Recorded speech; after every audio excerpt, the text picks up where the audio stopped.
Classic Playfield Reproductions goes digital. Cointaker buys Laserific. Multiple code updates from JJP and Stern. Hello and welcome to Pinball Magazine and Pinball News' free monthly audio podcast. My name is Jonathan Houston. And I'm Martin Ayob.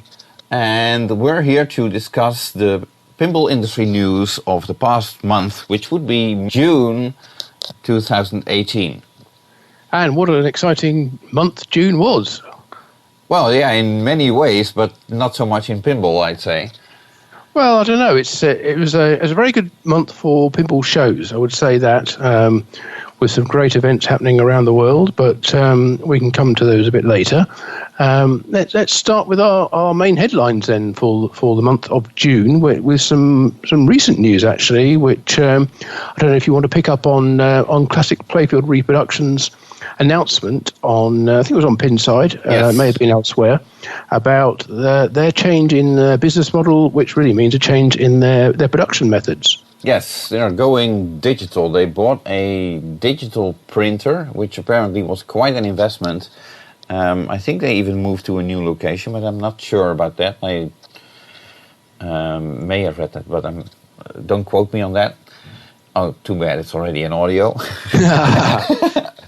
But so anyway, but they're changing their entire business model, and the big change is that in previous runs of whether it was back glasses, playfield plastic sets, or playfields, the method that they were using was often silkscreen printing, which means that they had to do one color at a time, let it dry, and then do another color. And all the time they could only be working on one project at the time, so they would have to either pre-sell a bunch of items and then make as many as they need, and then sell them off, and then they would be sold out again, or they'd have some in stock, but as soon as they are sold out, and you need at least another 100 orders to make it worthwhile going through all that process again, setting everything up,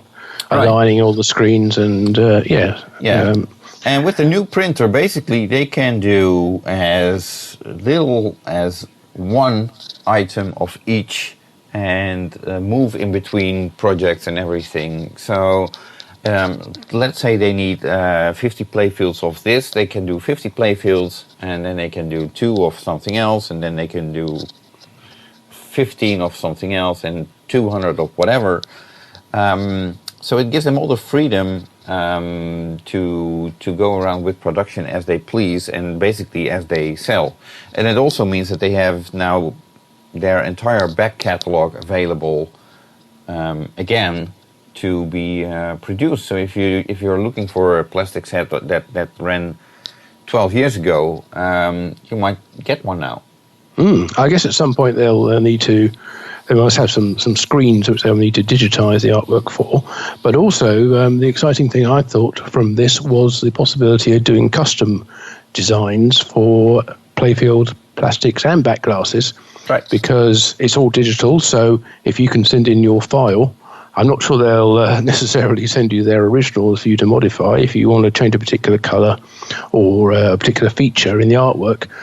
But if you have that artwork and you want to send it into them, I'm sure they would be able to just print a one-off or a two-off version, or a very short run of those, and to your own particular designs, which is something which could never have been done before, because you obviously have to get all the screens made, and that's an incredibly expensive and time-consuming process, which made that kind of custom project impractical in the past. Right. So I am curious whether they would make some files available, especially when we're talking about playfield files, where you're working with inserts and that kind of stuff.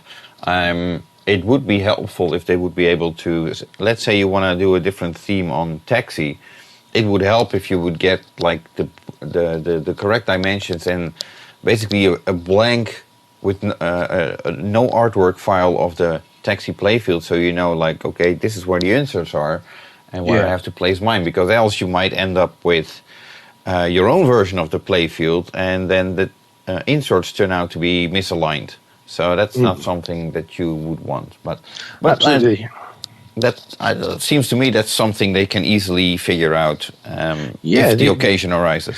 The only thing which struck me as possible danger in all this, I mean, obviously they spent a lot of money, as you said, on buying the equipment and setting up their new digital suite, was I would just hope they got the licensing deal nailed down for a good amount of time for all the products they're reproducing, because you wouldn't want them to spend a whole amount of money and make a big investment, sort of create a business plan that has this worked out over 3-5 year time span, and then suddenly discover that their licensing deal with whoever they do their licensing with comes up for renewal 1 year in, and they're basically held over a barrel because whoever owns the license can say to them, well, no, we want to massively increase the cost this time round. So I do hope they got that nailed down. Yeah. And it's interesting that you mentioned that. Unfortunately, happens.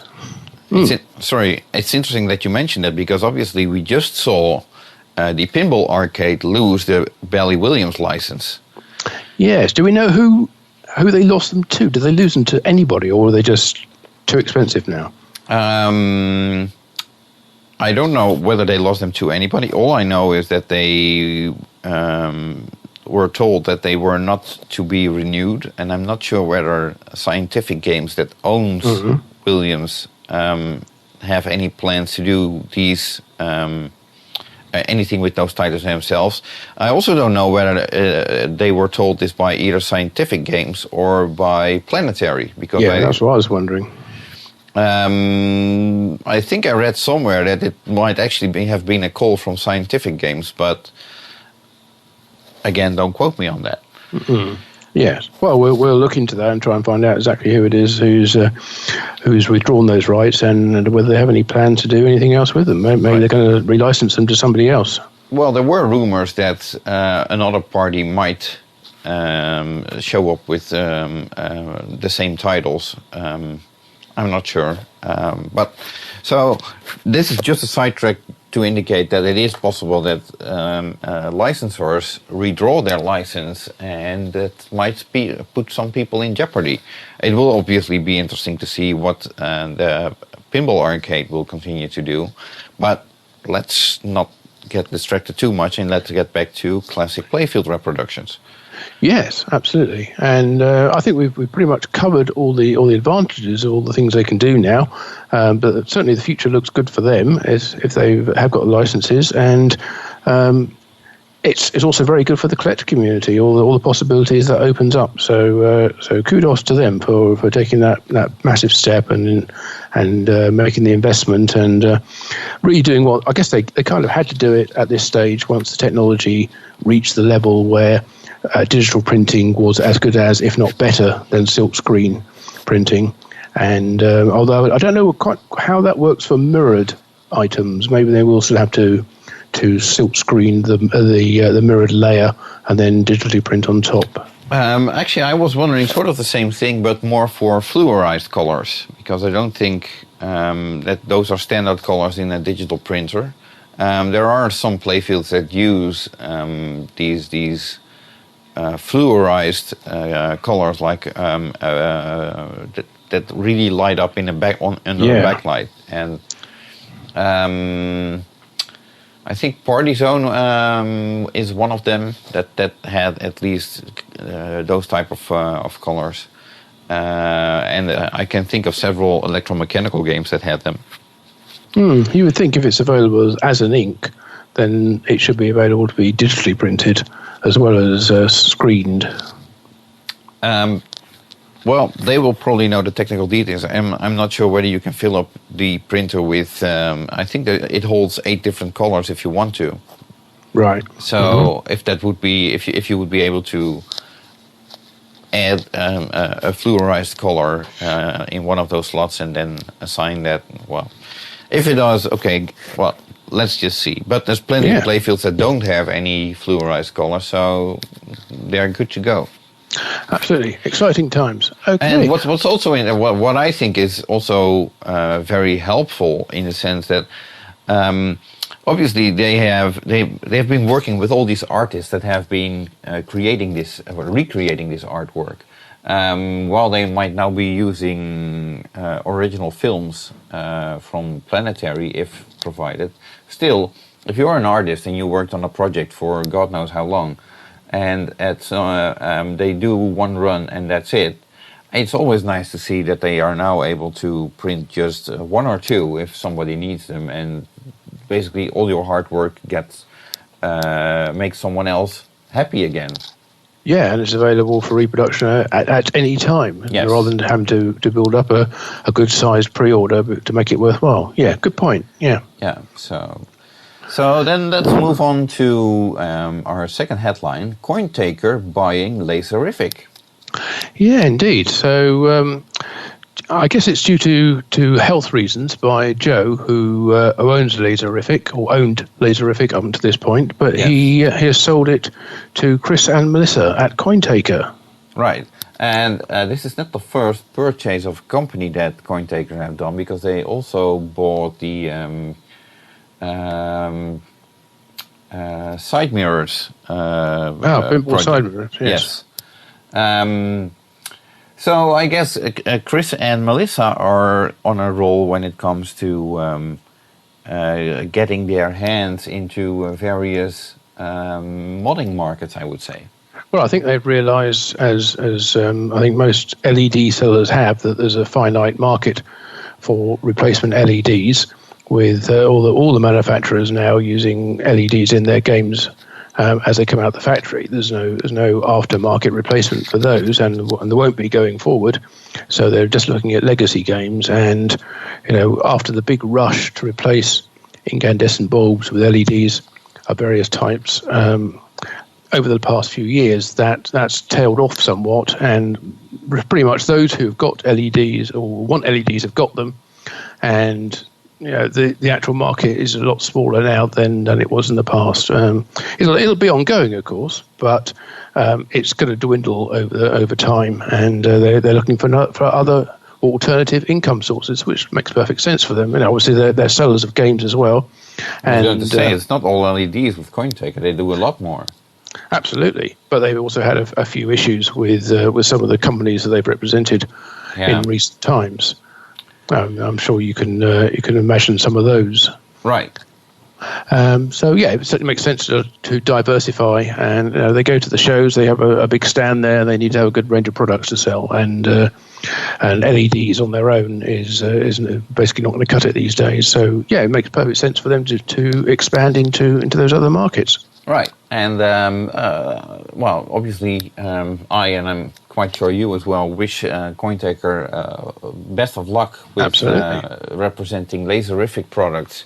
What I understood is that they will be receiving a training from Joe, the crew at Cointaker, to make sure that they make proper quality products and such. And after that, Joe is slowing it down a little bit. So, and hopefully that will be good for Joe as well. So.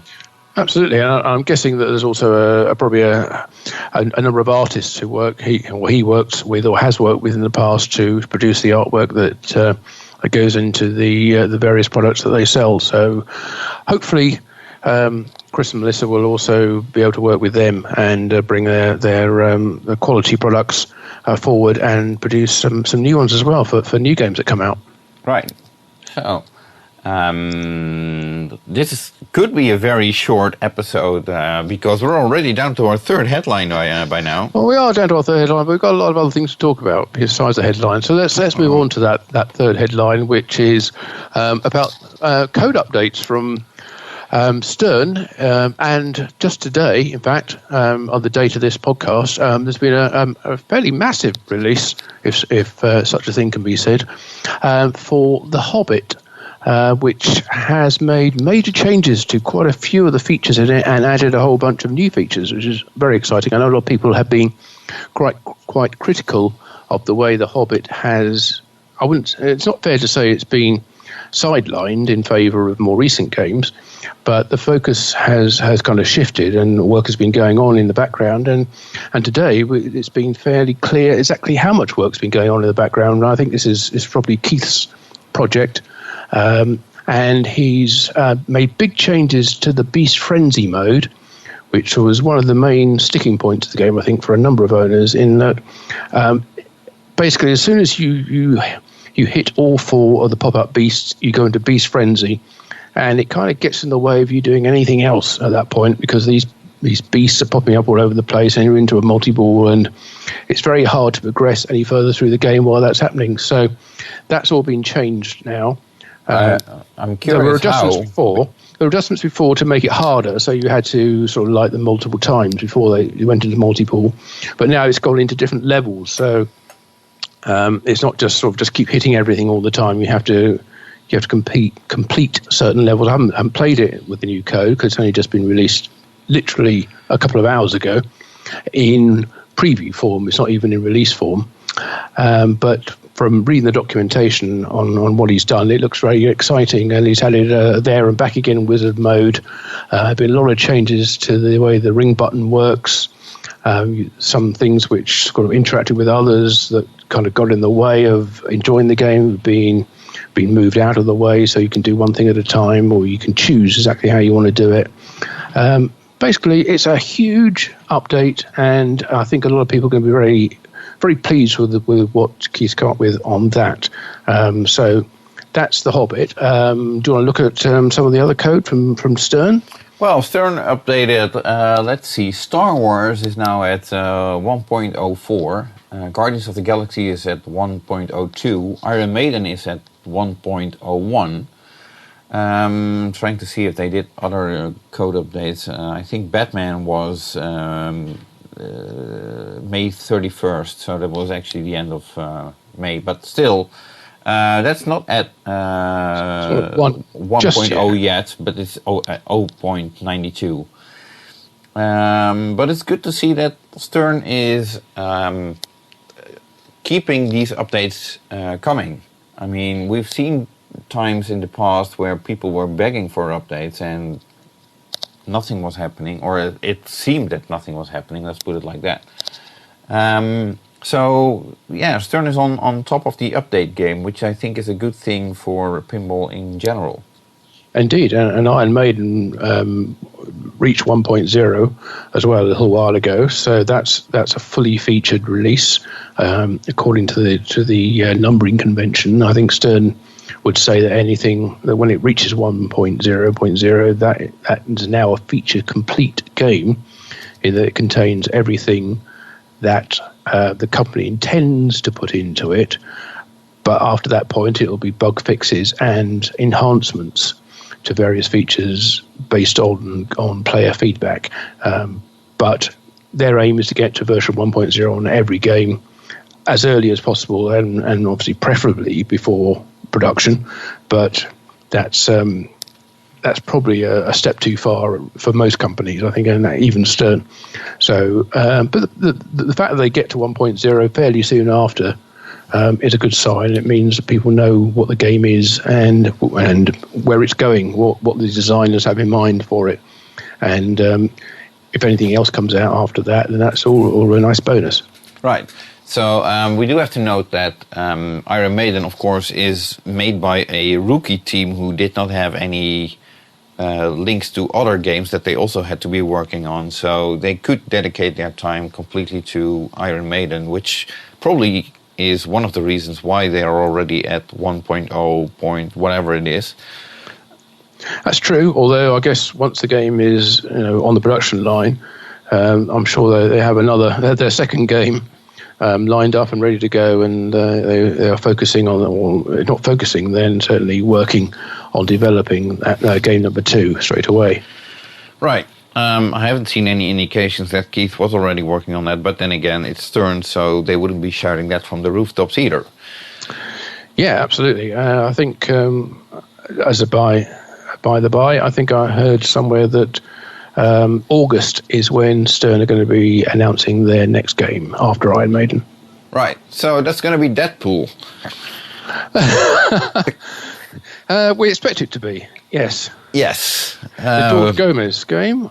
Yes, as far as we know. And I think the image of the playfield, we discussed that before, and that has been publicly leaked in the meantime as well. I think I reported that in my monthly newsletter last month, where I actually shared the image as well. So I think by now everybody has seen that. I think you're right. While we're on the subject of Stern, there has been released, let's call it an Iron Maiden promotional video. I wouldn't call it a making of, because it's really not telling you how they made the game. It's not even telling you that the game originally was designed to be Archer. It's just telling, it's all focusing on hyping the Iron Maiden game, which is fine, and I can understand that, but I wouldn't call it a making of video. So, but Stern released that, and it's worth to take a look. You can find it on their Facebook page. It is interesting because it shows you some of the people in the team, and quite a few of them are people that you may not have heard of before. Right. That's what happens when you have a rookie team. Yep, not rookies anymore. Well, last month, Pinball Magazine had the scoop that Doug Score, who was working at Chicago Gaming, was going to be working for Stern. And not only did we have the scoop, but it turned out to be true. And Doug has started working at Stern, and I can tell you right now that, to my surprise, they are not hesitating introducing Doug to the European distributors. In fact, right now, this week, Gary Stern and Doug Score are doing a European tour where they're visiting basically all of Stern's major distributors in Germany, Belgium, the UK, I think. They're going to France, they're going to Italy. They're all over Europe, basically introducing Doug Score, who is probably going to be replacing Gary Stern as their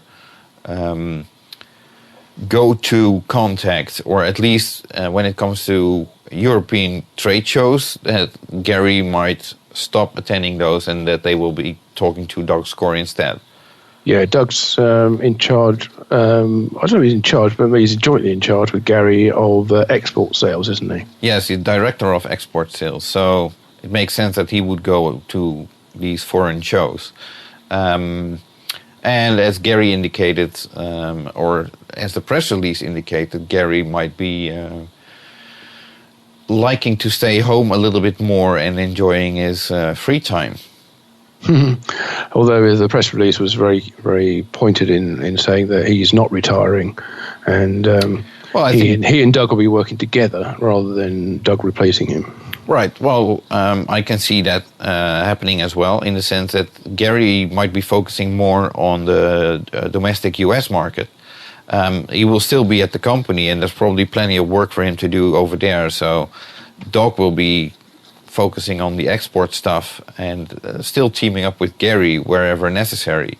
So I don't think we see Gary Stern retiring any soon, if ever at all. No, I think he'll continue at the company until they have to carry him out, I think.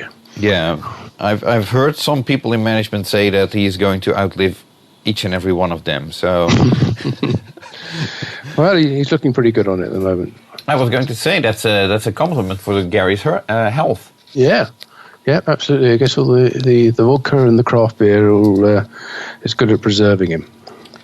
Well, people, if you want to grow at least 72 years old, that's your recipe or your diet, whatever you want to call it. Yes, not that we issue health advice, and consult your doctor before embarking on anything like that. Right. So, from Doug Score, who previously worked at Chicago Gaming, it's a small bridge to actually discuss Chicago Gaming. And basically, there's no news. Yes, still no game number 3 announced by Chicago Gaming, widely predicted to be Monster Bash. but not a slam dunk. It was meant to be announced at the Texas Pinball Festival in March, then was expected to be announced at Midwest Gaming Classic in, was it April? April, yes. Then was expected to be announced at one of the shows in June, and hasn't been. All apparently because Doug Duber wants to make absolutely sure that the games are 100% complete. Everything is working perfectly so that they are ready for sale the moment they are announced. Being a perfectionist in that regard. Obviously, in the interim, Doug Scholes left, who was one of the people who spearheaded the whole remake program, creating a new line for the company. And whether that's had an impact on delaying the announcement, whether they need to appoint a replacement for Doug, somebody who's going to sort of be, out there selling the game to distributors as well as the home market, I don't know. But it's surprising that even at this point, the game's not been announced. But you could see that maybe with a title like that, they might now choose to wait until later in the year and head more towards the Christmas and the holiday markets. When it would be a great time to sell those or have those kind of titles in the home, or right. Relatives and family are coming round, and you want to open up your home game room and there's a brand new game, or even give it as a gift for your that well off. Well, everybody will be, all manufacturers will be targeting for the holiday season, so I wouldn't wait for that, but that's just my thinking. The rumor that I keep hearing is that they're close, and as soon as all the everything comes together and is up to par with the level that Doug Duba wants it to be, then the game will be announced. So, and it shouldn't be that much longer. But let's hope I won't be eating those words in a couple of months. Yes. Well, I think there are plenty of other games out there now, and maybe the summertime is maybe not the time when people are looking to buy games for their home games for their home game room, when they're looking to be more outside, enjoying the summer. Certainly in the northern hemisphere, maybe not in the south so much. But the holiday season is traditionally, for home buyers, the bigger time, and for operators, the in the northern hemisphere, it's more of a spring release. So operators can get the games into arcades and seaside locations and places that people go on vacation, right, and play them. Whereas the summer is a bit of a dead time, really, as far as game sales go. People are spending their money on their vacations, and they come back, they haven't got much money there, so there's not a lot of sales going on at that time. By October, November, getting on towards Christmas and New Year, people have got their money back and looking to buy things. So it makes sense at that time. Maybe it'll be an expo reveal. Maybe Rob Burks had a word with Doug and got him to do an exclusive reveal at Expo. Who knows? Well, I don't know how much longer they can keep running Attack from Mars. Obviously, Pinball is not the only product that they're making, because there are also Churchill cabinets. So it's not that those people working on the production line of Pinball don't have anything else to do. They're easily directed into a different department if necessary. But this is obviously looking at it from an operator's point of view. If they would come out with a game like a Monster Bash, operators still might want to be tempted to get a game as soon as possible and put it on location, because they might still get 1, 2, 3 more months of holiday revenue as soon as the game becomes available. So, but then they would be targeting at operators mostly, because, like you said, the home users might give it a few more months and then order. So. Yeah, I think so. But then again, there's also always no great rush, is there? That's the thing. Well, but there will be the limited edition, which is obviously going to sell out instantly if people like the title and what extras come with the game. So in that sense, they could start once they start production. They can start building those games, and the more less limited games will come off the line later anyway. So true, but we don't know exactly what's going on at the company in terms of other projects that they're working on. They might be making have a really big run of cabinets and be making games for, I don't know, like Raw Thrills or somebody like that, which might take up all their development time at the moment. They might not have enough staff, or don't want to, or resources, or don't want to employ more people in order just to make their third game. So maybe they're planning it perfectly as far as their production schedules go. So anyway, but the upshot is there's no particular news this time, and we will see the game when they decide to announce it. And it took you 15 minutes to discuss all that? Yeah, 15 minutes to discuss nothing. Okay, so then let's continue with other smaller or boutique manufacturers. American Pinball.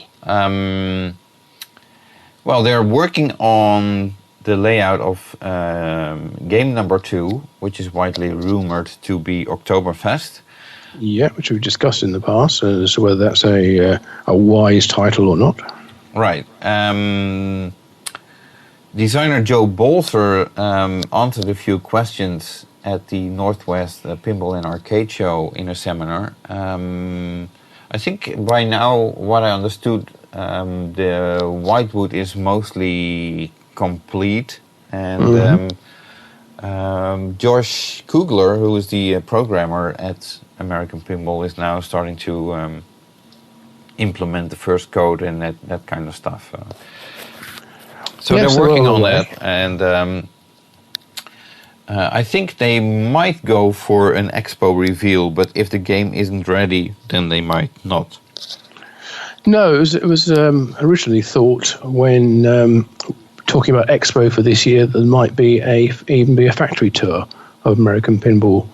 I don't know whether that's going to happen or not. I haven't heard any further details of that. It could be a nice surprise if Rob is able to announce that at some point, but it's down to the state of the development of the game and whether they're in a position to show anything at that point or not, because obviously they have a lot of stuff in development inside the factory. They're not going to want to have a bunch of outsiders wandering around taking pictures.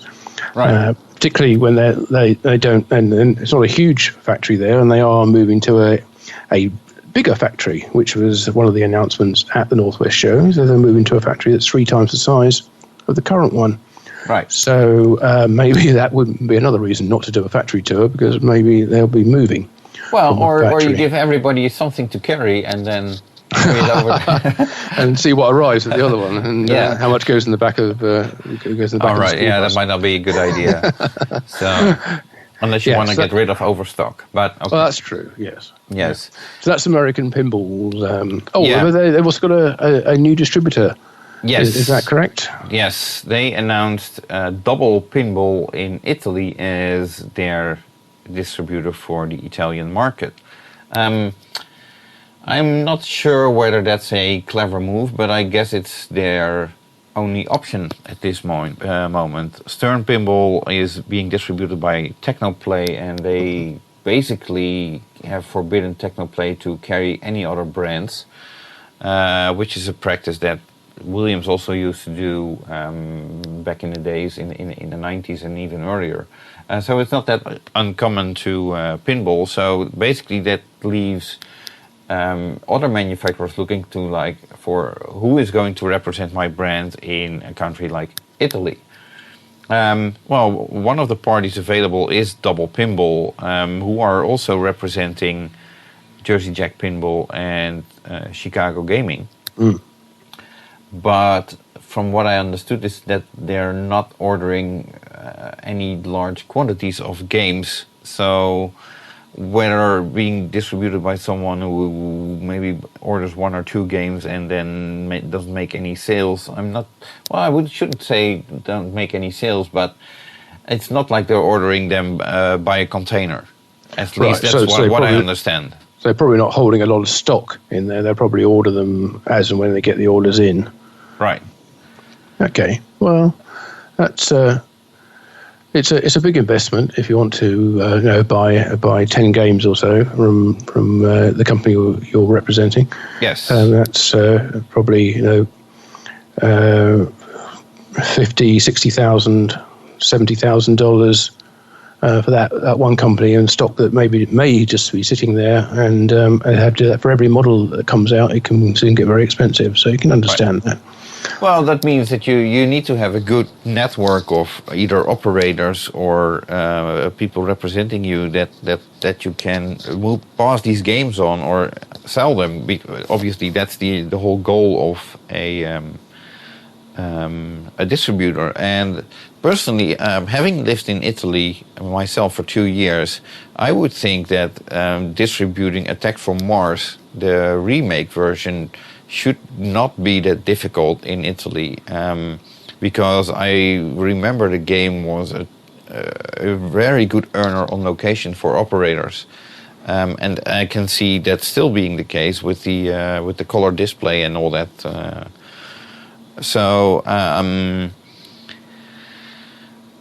Makes me wonder, like, okay, so how come if those quantities aren't there, then makes me wonder what's up.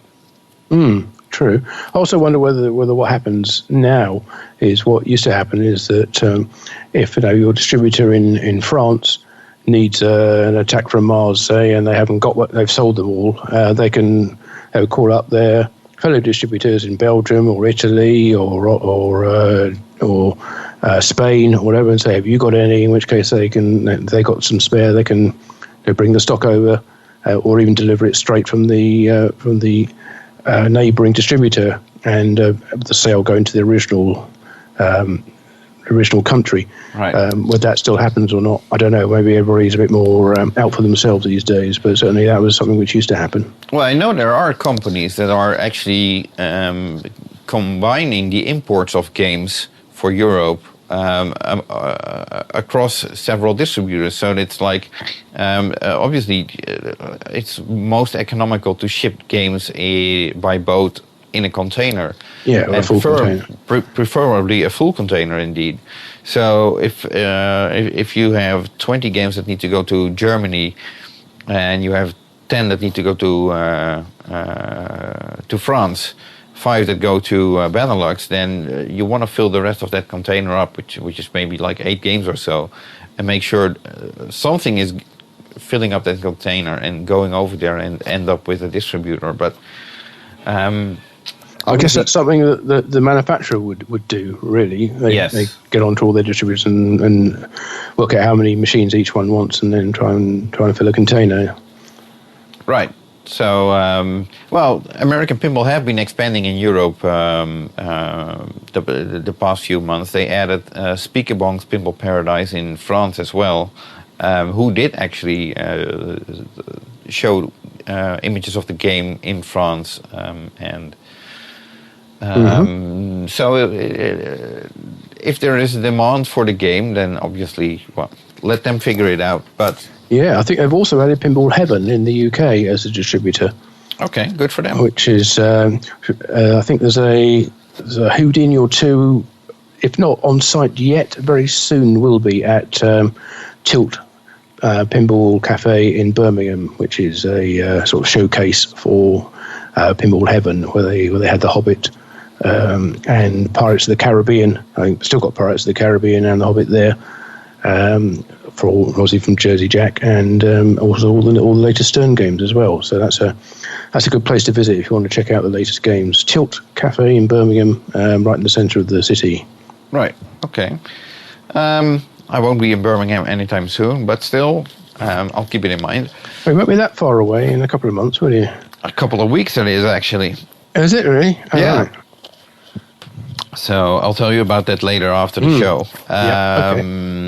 No, actually, I'll be going over to the UK twice this month. I can tell you that already. So exciting times. Apparently, yes. Okay, moving on. Homepin. What can we say about Homepin? Well, what I've seen on their Facebook page, I haven't talked to Mike, the owner, this month. Usually we end up talking to each other at least once a month, but so far this month not yet, but that's okay. I've seen that they're basically building more and more parts. They started production. I think those games are either finished and they're building parts for another production run, or they're still building parts for the games that they are supposed to be building. So I've seen lots of pictures of parts being built, and they're busy, so that's a good thing. They are indeed, and I was fortunate enough to actually play Thunderbirds. I was trying to get to that, yes. At the Northwest Pinball Show, Pinball and Arcade Show, to give it its proper name. On the Tommy Floyd stand there, at Nitro Pinball, they had 2 home pin Thunderbird games. Important to note that they're called Thunderbirds now, and not Thunderbirds Are Go. Okay. I don't know whether there's any significance we can read into that change in title. Maybe the Thunderbirds Are Go brand is not going anywhere, as it were, and they've reverted it back to the original Thunderbirds, which obviously has a much wider spread over many more years than the more recent Are Go programs or shows. But no, I think it was very interesting to see the game. And obviously on Pinball News, we had a good look inside to see exactly how it was built, inside the back box, inside the cabinet, under the playfield. And you can see all the high-res pictures from our Northwest Pinball and Arcade Show report there. So it was an interesting game to play. Right. Yeah, I was going to say, any comments on the build quality? Mechanically, everything was rock solid, I would say. Mechanically engineered almost beyond belief. If you lift the playfield up and you're looking for something to hold the playfield in the upright position, an old Williams Bally game, you'd get a little, get an arm on the right hand side, or other games you'd have just a little rod which would just hold up one side of the playfield, and it would sort of flex, and you'd worry about whether it's going to twist and bend and warp. Open up home pins, Thunderbirds, and there's this massive, great stainless steel H-frame which supports the playfield on both sides very, very sturdily. So it's well engineered, no question about it. And if you open the back box and take the translight out, the speaker display panel doesn't just sort of pivot down. There's a massive, great hinge on the left-hand side, and the whole thing swivels over to one side. It's solid stuff in there. Okay. The only thing which they were kind of lacking in that game was, I'd say, the center ramp on the game, which you shoot multiple times to spell out Thunderbirds. International Rescue. That's right. It's on the back panel. Each shot adds a letter to it.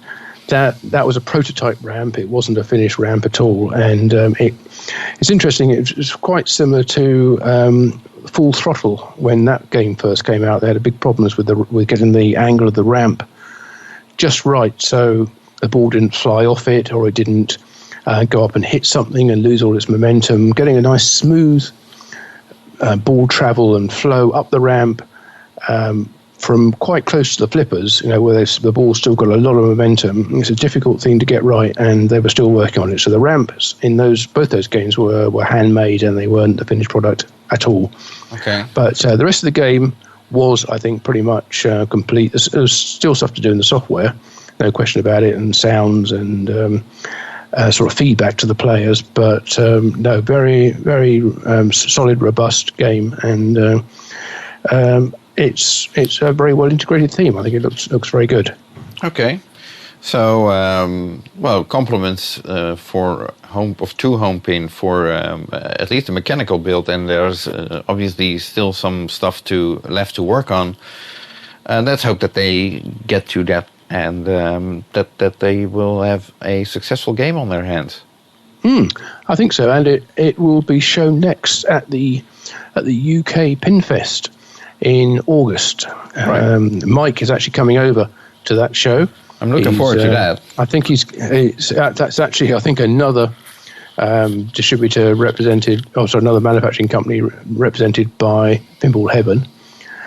So I think Mike will be going off to see Phil Palmer from Pinball Heaven first, and then he'll be coming to the show, and he will be doing a seminar at the UK Pin Fest. Well, that should be fun. And have some games there as well for people to play. So I think that's the first time that Mike's kind of been in certainly outside Australia and China, standing there sort of telling people about his game and answering questions about it. So that'll be an exciting time. He's been to Vancouver as well last year. Oh, right. Okay. Good point. Yeah, forgot about that. So, and since we're already discussing shows and Vancouver is rather close to Seattle, you've been to the Northwest Pinball and Arcade Show. Yeah, as I just said, that's where I played Thunderbirds, and it was another great show. It was a challenging weekend for me because I wanted to go to 3 shows, and they were all on at the same weekend. The Northwest Show was the same weekend as the Rocky Mountain Pinball and Arcade Expo in Denver. And the Southern Fried, I think. And the Southern Fried Grain Room show in Atlanta. Yes, 3 great events. Probably not that big a crossover for people who like to attend a show in the US. They'll go to their nearest one. But for us international travellers, we have to make a decision as to which one to go to. Fortunately, that situation is eased a little bit next year because the Northwest Show was forced by the venue's availability to move a week later than they wanted to be. They're normally the very, very first weekend in June, and the last couple of years they've been the second weekend in June. Well, next year they're back to the first weekend, which I think is like 31st of May, 1st and 2nd of June, which keeps them a week away from Denver and Atlanta. At least I think those 2 are still going to be the same weekend all the time. But at least it gives us international visitors a chance to pick 2 of the 3 shows, if not all 3. But yeah, it was very, very well produced, very professional presentation. They have a huge team of people working for them, which I think is really impressive. The number of volunteers for that show, it's like 130 people are working on that show. Wow! At the end of it, they give an award. They give a draw for an award for the volunteers. And they say they've got this. I think 126. I think it was, or something like that. People that were up for who contributed in some way, shape, or form to making the show what it is. And it was really good fun. And I have to admit, I do love going to Seattle these days. It's become from being somewhere that was a little bit scary initially by the sort of grungy, slightly sort of dirty feel to the city, or I should say earthy rather than dirty. It's become somewhere that once you get used to it and get into the same mindset, it becomes a wonderful city to visit. And pinball has just exploded there in so many ways, with so many great places to play, just popping up all the time. And everybody there is so enthusiastic, and there's so many good products coming out of there.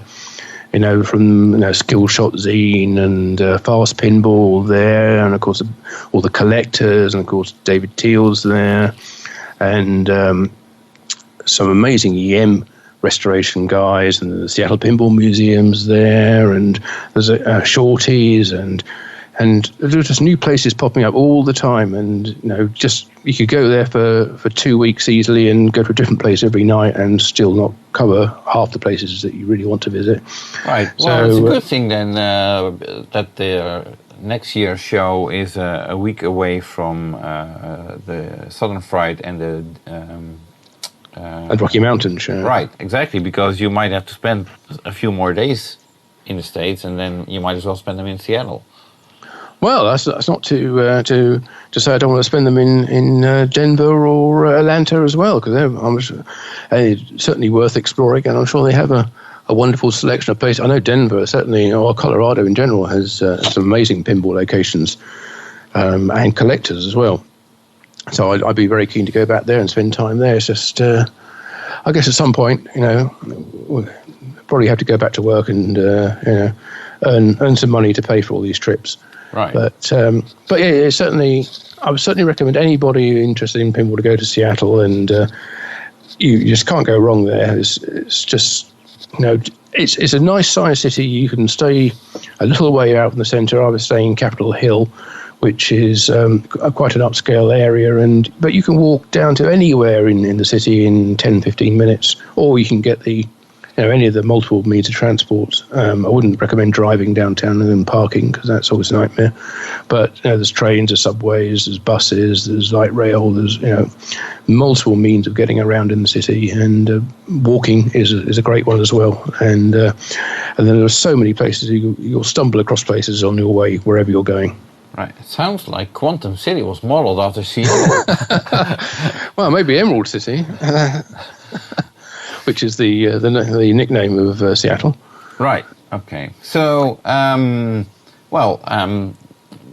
great show report also on your website. So if people want to check out more about that show, then please do visit pinballnews.com. Oh, thank you very much. Yes, I did. I was reporting live from it every day. So there's like the setup and then 3 days of show coverage. And talking of shows. One show we thought we weren't going to get this year, after such an amazing event last year, was the Dutch Pinball Open, right, which was held in Eindhoven at the Evolution spaceship-shaped former Philips Museum. Yes. And the general feeling after that, I think, was that there was no way that the Dutch Pinball Association... I don't understand. There's no way the Dutch Pinball Association... Sorry, Google seems to have... taken over, trying to answer a question I wasn't asking. There's no way the Dutch Pinball Association could top that, so they weren't going to do a show this year.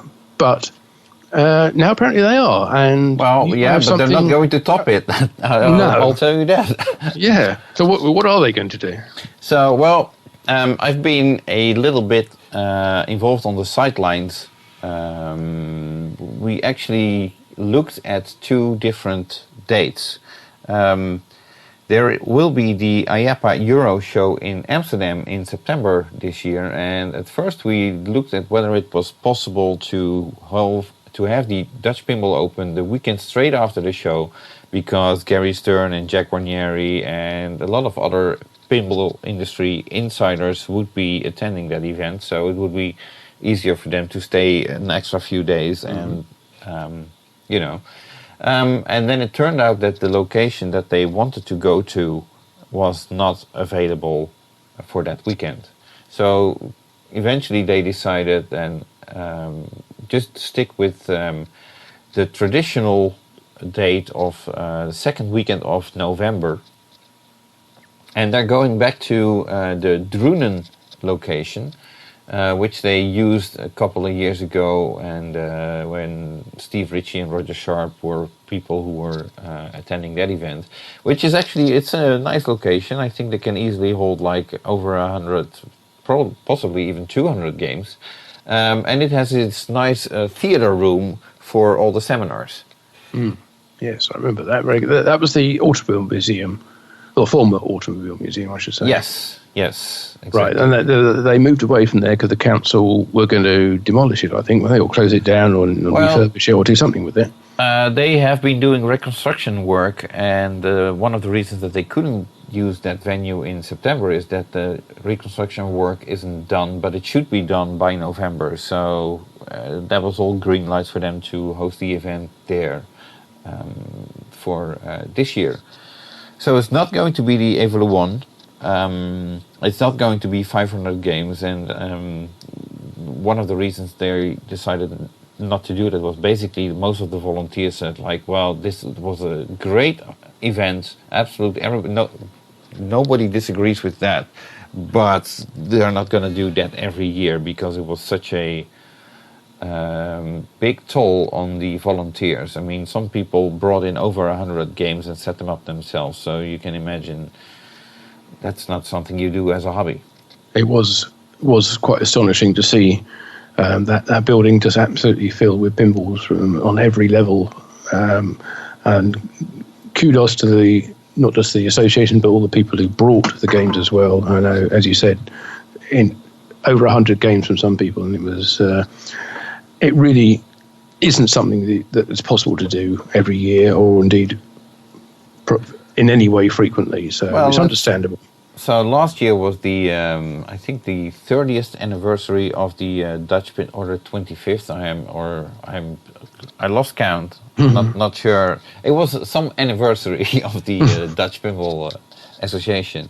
So they might go back there in like 5 years, hopefully, when there is another lustrum to celebrate.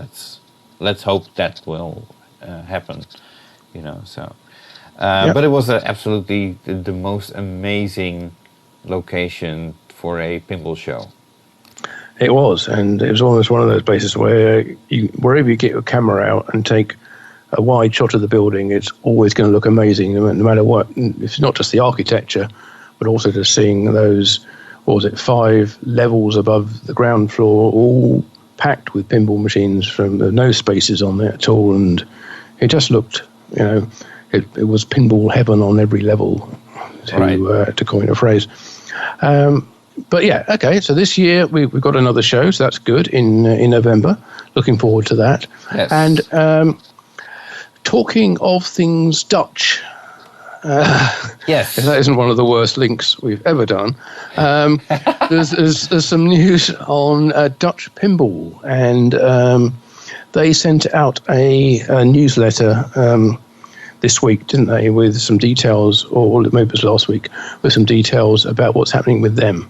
Yes. I'm going to have to be very careful with what I say.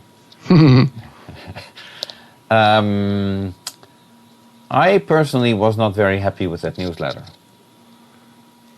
And, right, do you want to explain what was in it? They announced the Seattle 7, which is not people from Seattle, not 7 people from Seattle, if you might think that, because it's not. Apparently, it's a phrase that is originating from the Big Lebowski movie. And the Seattle 7 have been brainstorming about this idea of doing a GoFundMe campaign to support Dutch Pinball, either in their court case against their former contract manufacturer or production of the games.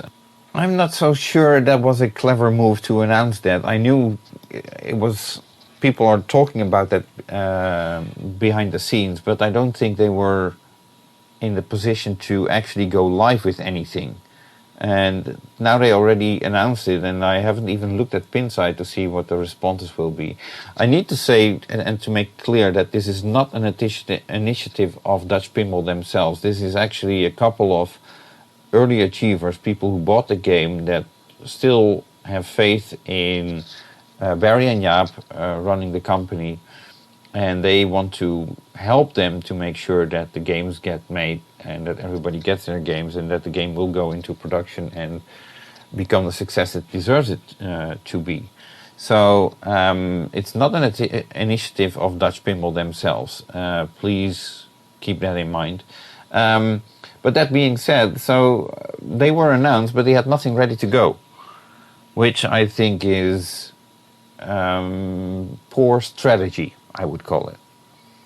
Right. So there's a group of buyers or pre-orderers who are looking at putting together some funds to get the game made, or to get the games released from ARA, either made by Zytec or released from ARA. But there's no suggestion that other people could join this, or there isn't a GoFundMe page yet, is there? Set up for people to join in on this? Yeah, and the interesting thing is that I think the main objective of the GoFundMe was not to aim at pinball enthusiasts, but more at Big Lebowski fans of the movie, and the franchise, if you want to call it that, because there's obviously a lot of licensed products related to that movie by now. So the idea would be to get people to either donate money or there's several ideas that what you might be able to do with that. But I'm not sure whether it's very either ambitious or naive to think that you would be able to get like 50,000 people to cough up even as little as $20, which might be just the price of 3 coffees in the States. But still, I mean, you need a good incentive for them to do it. And like I said, when announcing the Seattle 7, I feel, and it's just my opinion, man, to stick with the movie, but I think it should have been announced when there was a campaign ready to go, and that you tie these things together so that there's synergy that helps, And now it was just basically like an announcement and nothing happens. No, it was more of a sort of an idea, wasn't it? Floating the idea. But they did have some action together, didn't they? They had a plan together to start selling licensed products, backlight or translights and merchandise, and even a prototype game or playfield. Right. Is that right? Yes, they basically created their own web shop, so they have been working on that, because building a web shop is not something that you do overnight, although some programmers might be able to do that. But again, that was something I was like, there were talks with the Seattle 7 that they would be like raffling off maybe translights and other stuff.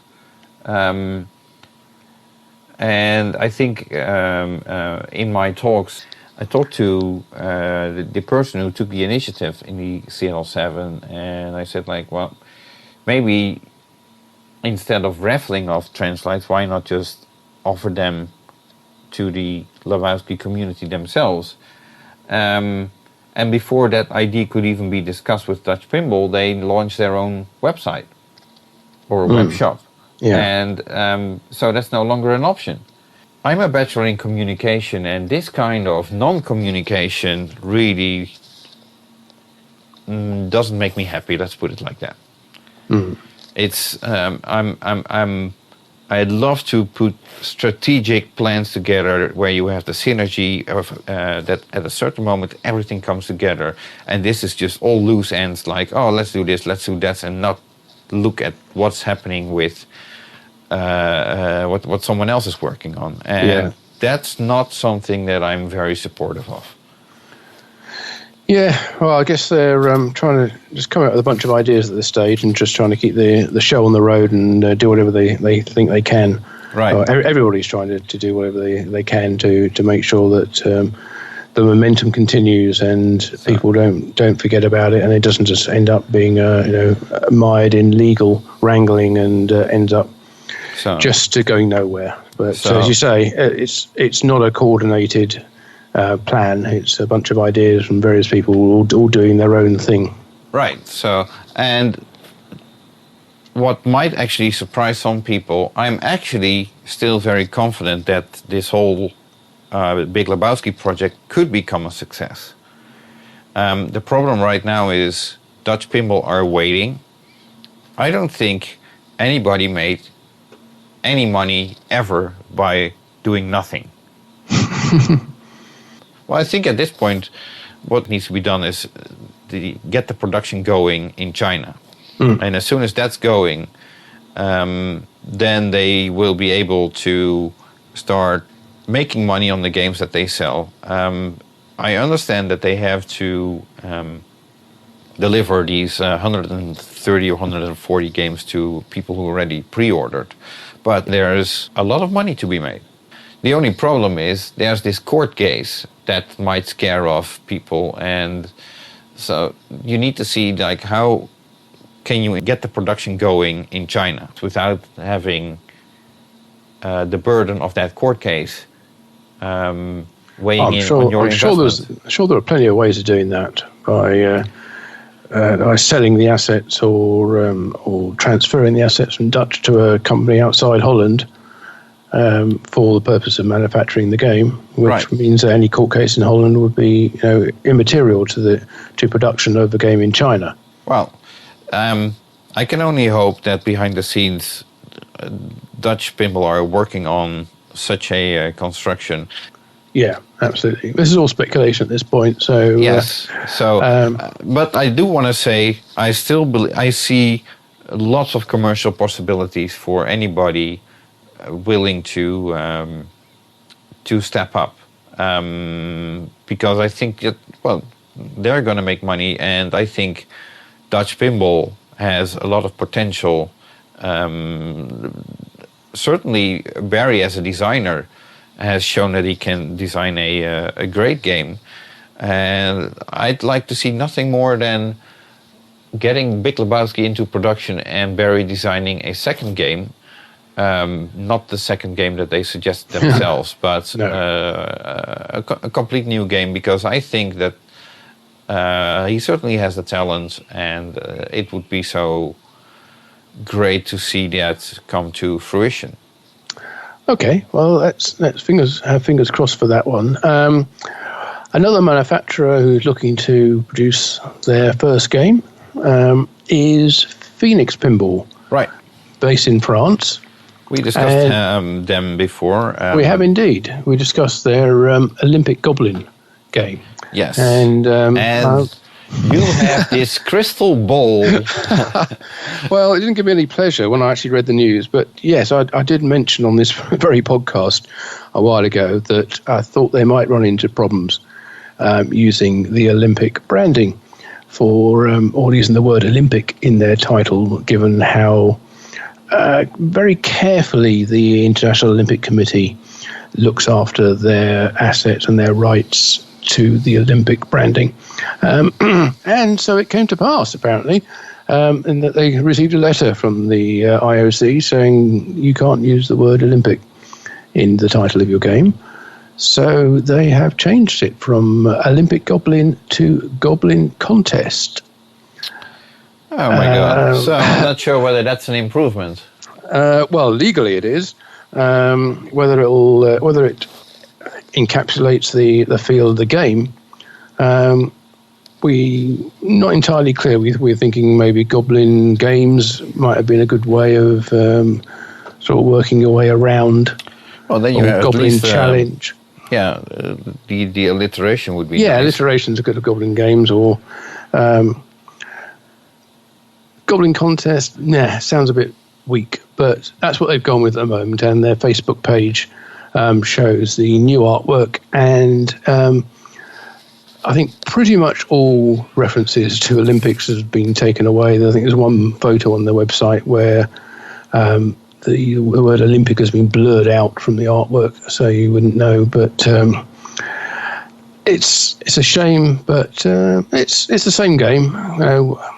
A rose by any other name, etc.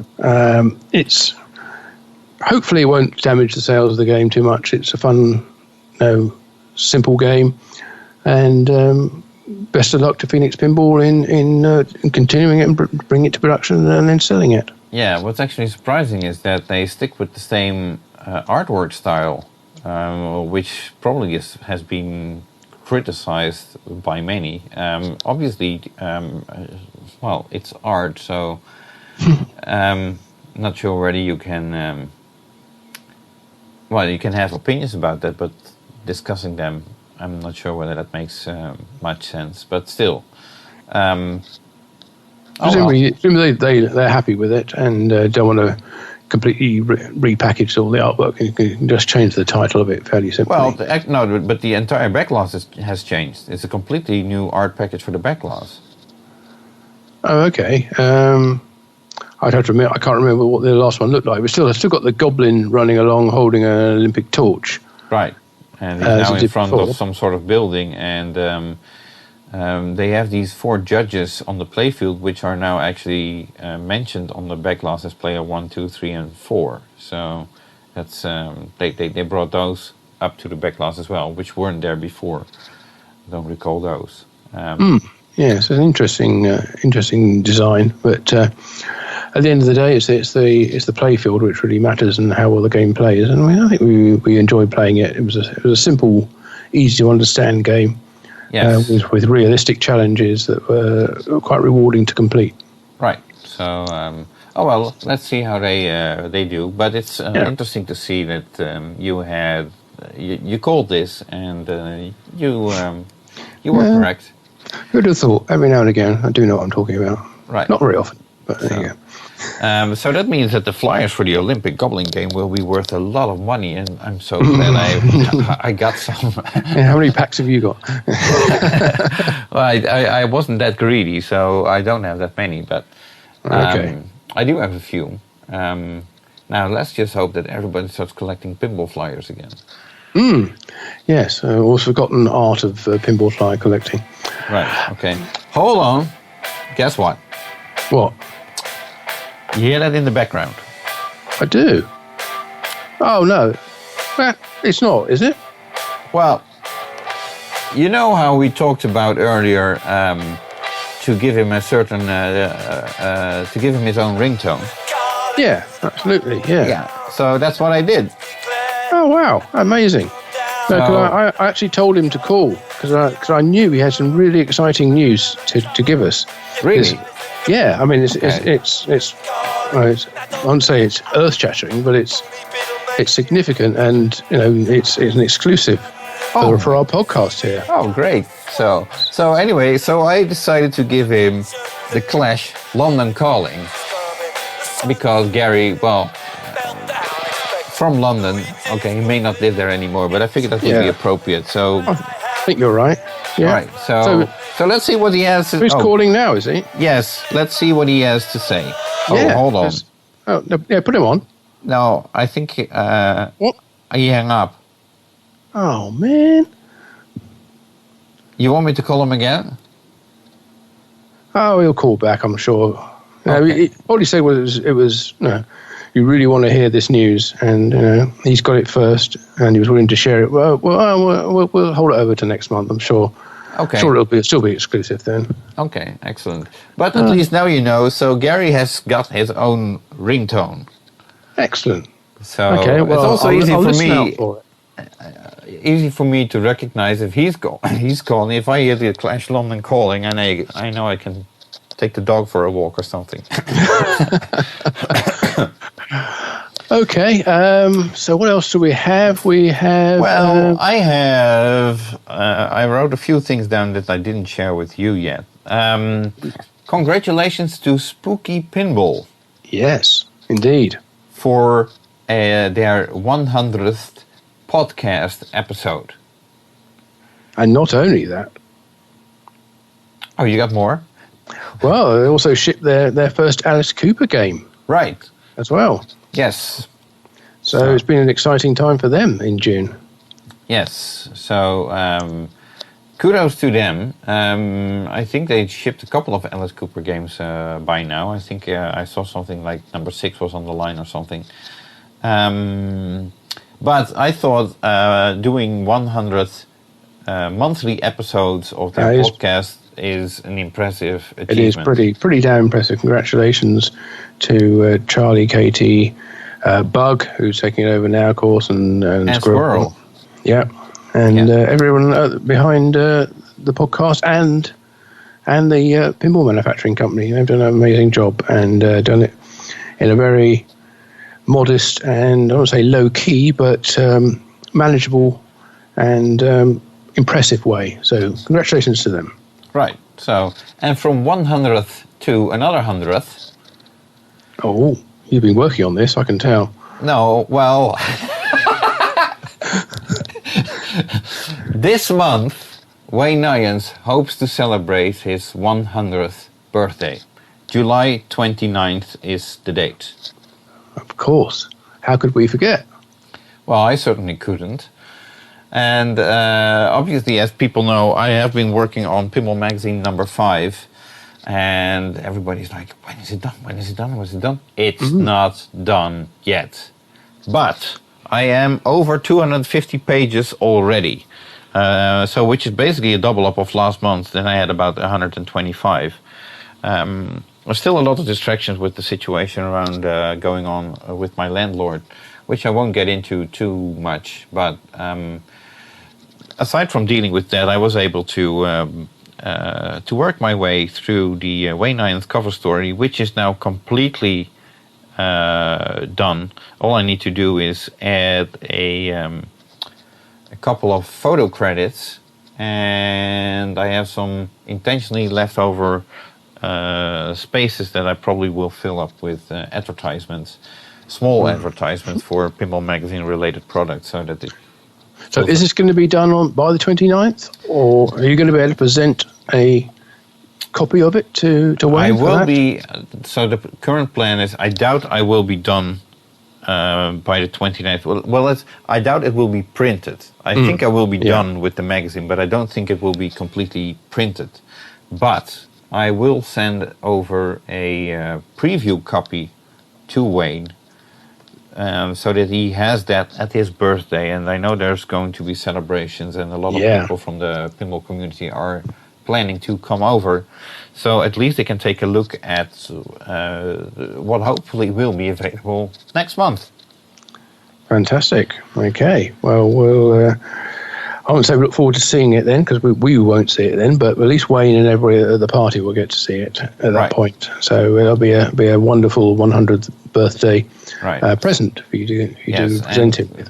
The preview will probably be just in black and white. That's the easiest to do. Doing a full color copy, that's going to be very expensive. But as it's only a preview, I figured that would be okay. Everybody who is familiar with Pinball Magazine knows that it's a wonderful full color publication. More like a book, from what I've heard. Yeah, and I figured I'd send a preview to Wayne.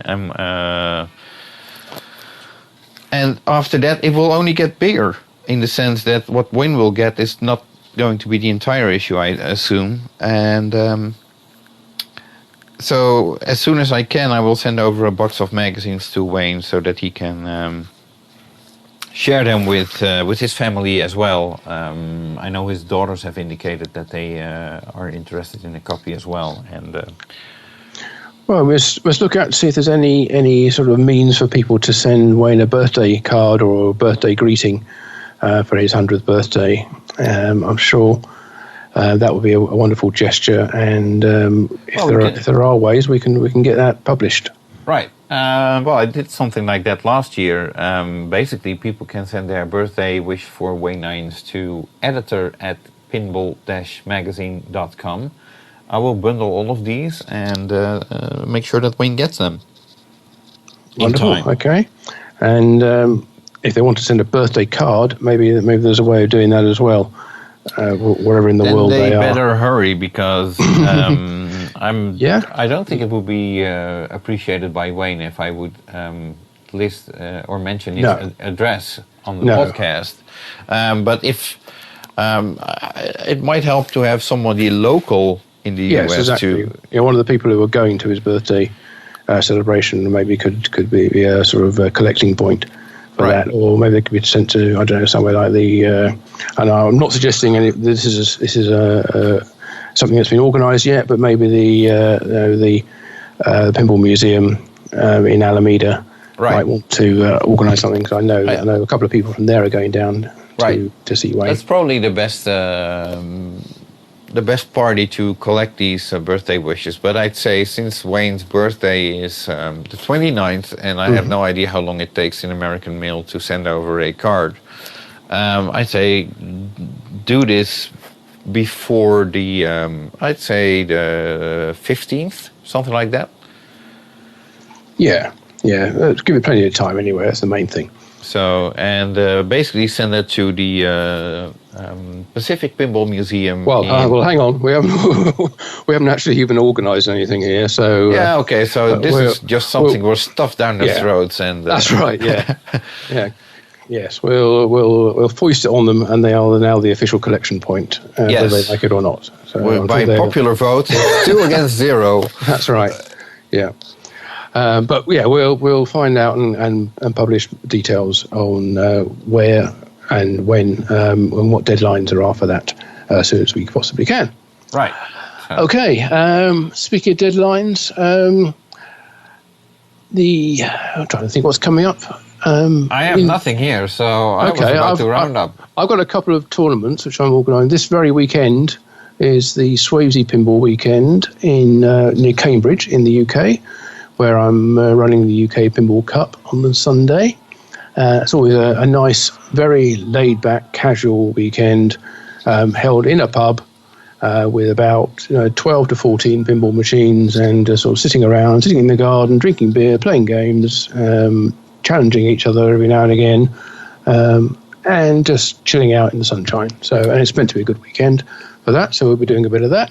And then a bit later in the 24th, 25th, 26th of August, it's the UK Pin Fest, where I'm helping to organise the UK Pinball Open and UK Pinball Cup, UK Pinball Classic tournaments. I'm taking registrations for that at the moment on behalf of Peter Blakemore, who's actually the tournament director. That's available through tournaments.pinballnews.com. And if you'd like to come along to that show, that's the one where we're going to have Mike from Home Pin there talking about Thunderbirds. And we've also got the Kill Bill game from Dennis Vanderpass. He's bringing that there, and we'll be giving a seminar about it as well. Right. So if you'd like to play in tournaments, tournaments.pinballnews.com there. Having a quick look at the current status of it, we have about 3 places left in 3 places left in 2 of the slots, 1 place left in another, and 8 in another. So that's out of 40 in each of them. So there are not many places left. So you want to sign up for the tournaments, which we just announced today what our prize package for that's going to be. It's going to be £1,800 in cash. Wow. I might want to practice my pinball skills. That's about €2,000, $2,500 or $2,400, spread amongst the top 16 in each of those with a maximum of 80. So if you take part in them, with a good chance of winning some cash there as well as trophies. So that's what's keeping me busy at the moment, besides doing the Pinball News articles as well. Right. Which also have been interesting in the past few weeks, but I won't go into those now because I think we've been talking for quite a long time for a month where we didn't think there was much to talk about. Right. So, but you did mention you wanted to, you put this article about the Strong.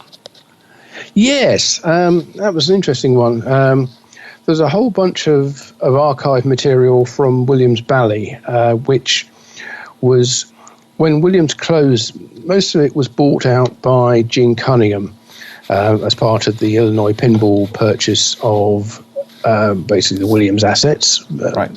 It's part completed games in development, and a lot of documentation and paperwork from basically the whole history of Williams and Bally. Because of course Bally merged with Williams took over Bally and acquired all that stuff as well. Now that was with Gene, but Gene obviously ran into financial problems, so that was ended up being mostly sold. Well, in fact, the paperwork was sold to James Laughlin of Pinball Inc., who over the past 8 years has been going through it all going through some of it. There's so much of it, he can't really go through it all, but it's been a real eye-opener for him, looking at exactly how the company was built, the first games they built. There's whole folders of documentation right from game number 1 all the way through to the point at which they closed in 1999. And there's interesting little notes in there, like from the game designers, from the mechanical designers, from the company owners, making suggestions, tweaks, some games in there that were never developed. There's masses and masses of this stuff. And James came to realise there's just too much of it for him to realistically do anything with. It needs to be displayed, it needs to be available for research, and he didn't have the space or the means to do that.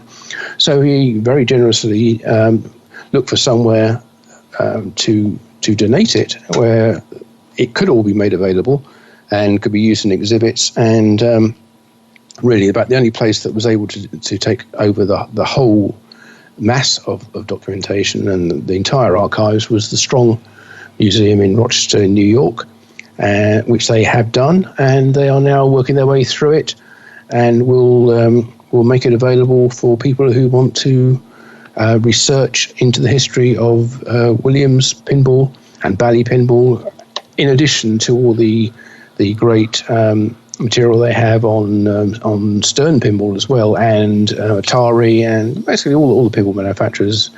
So that place is becoming a real sort of treasure trove of the entire history in paperwork of pinball. Right. So, kudos to everybody involved in that. It's coming together really well there, and a lot of it will be made online as well. Some of it will end up in exhibits, either online or physical exhibits. And if you if you really want to go and research into a particular game, you can make an appointment and go and work your way through their archives and see what they have. Right. Well, they got a lot, because I remember that Williams a couple of years ago also donated to the Strong.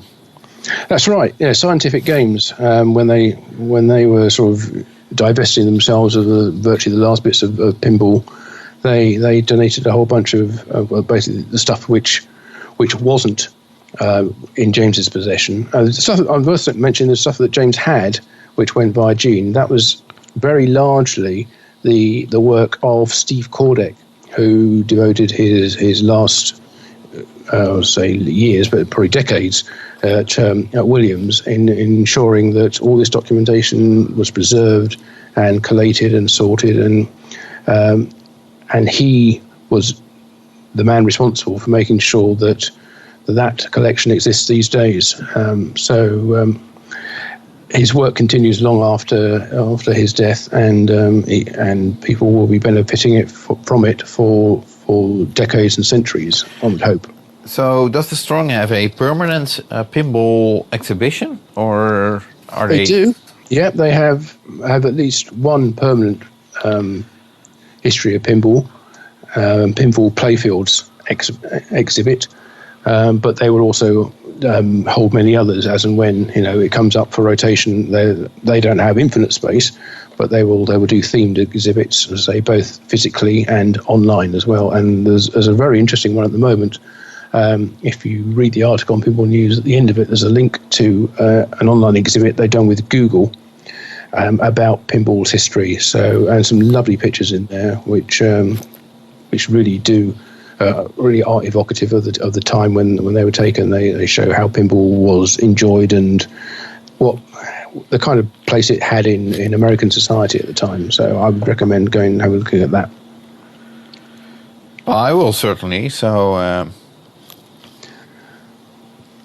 that's me done, I think, for this month. How about you? You got anything else you'd like to share with our listeners? I think we covered everything and much more that there actually was to cover, because it was actually, I thought it was a pretty slow month, and yet here we are talking for about an hour and a half. Yeah, funny how we always seem to manage to do that every time. Yeah, we should do radio. Well, try and make some money out of this. Yeah. No. Oh well, it's been fun. Thank you for doing this again. Yes, thank you for being here as well. And thank you to our listeners, both of them, and also thank you for the kind words that you've given, and the suggestions on ways which we can improve both content and technically, which hopefully try to get the sort of voice levels balanced and reduce background noise and all that kind of stuff from podcast to podcast. So when I was at the Seattle show, there were quite a few people looking out and said they really enjoyed listening to us and like the different perspective that we had on it from a European point of view. And yeah, we did have a couple of people also say, it'd be nice if you could get the audio a little crisper and cleaner. So right. We've taken steps, and Jonathan's the audio guy, and he's made some tweaks and adjustments this time as well. So hopefully it's all sounds a little nice, a little crisper, and a little more evenly balanced. Right. Okay. So I think there might be one more news item to briefly discuss. That was brought up a couple of days ago. Christopher Franchi, the graphic artist who did Batman 66 and what's the other one? Guardians of the Galaxy. for Stern Pinball, he posted a announcement on Facebook where he basically said that he was leaving pinball, at least that's the way I read it, and he was going to do movies. And people have been wondering about what that's all about. And I didn't see any other announcements, but I do see that he is currently listed as a principal concept artist at Zynga Inc. And if I'm not mistaken, isn't that Joe Caminghouse company? Yeah. Yes. Mm-hmm. Well, and Brian Eddy as well, of course, yes. also working there. Although it's also worth pointing out that post he did on, I think it was on Facebook, yes, has since been deleted. Okay. So no point going to search for it. But so I should just delete this part and... No, absolutely not. No, it's interesting, and not the first time that we thought that he was out of the pinball scene, only for him to re-emerge as on the next project. Right. But also in the interest of spreading the love, I should mention that he and Ed from Ed Van der Veen from the Texas Pinball Festival are going to be doing a podcast as well. Yes. Between the two of them. So I don't think the first one's out yet, but that's coming up. Isn't it funny that how okay, we're not the first to do a podcast, but hardly. But it is interesting to see how a good example does got good following. That's sort of a translation of a Dutch saying, but I hope it makes any sense. I mean, when I started doing these monthly newsletters, all of a sudden somebody else figured, hey, I can do that every week. Mm-hmm. And so we're not the first to do a podcast, but we did get very good response on our chemistry, which I think is interesting. And so it's also interesting to see that Ed and Christopher, who both have a great chemistry together as well, are going to do their own podcast. And I wish them best of luck with it. I can't wait to hear it. Absolutely, yeah, we're looking forward to it as well. Yeah, so good luck to them with that. And but from this particular podcast, I think we're kind of covered everything for this month, haven't we? I think, more than. Yes, and previous month and a bit of the next month. So is there anything, obviously it's now July, is there anything coming up that is worth mentioning? So, obviously, for the pinball shows, there's plenty of shows coming up. Check the Pinball News diary on pinballnews.com. That's easy. But in terms of new games, I don't think anything is happening right now. No, I don't think anything's going to be happening this month in terms of releases. Although, maybe Chicago Gaming.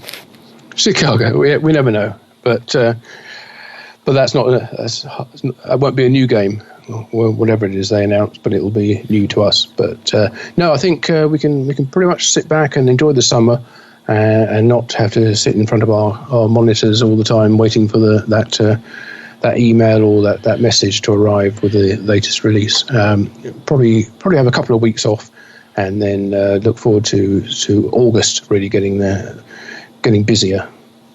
Right. Okay. Well, then let's see if the next podcast can be one of less than 30 minutes. Okay, that's the challenge. Come on, Pinball World, make sure nothing happens in the next month. Oh, well. So we'll be back at the beginning of August with a recap of what happened in this month, July of 2018. And my name is Jonathan Houston, and I wish you a very pleasant continuation of your day. Bye-bye from me. And from me, Martin Ebb, have a great summer, or if you're in the Southern Hemisphere, have a great winter, and we'll be back again next month. Thank you. Bye-bye. Bye.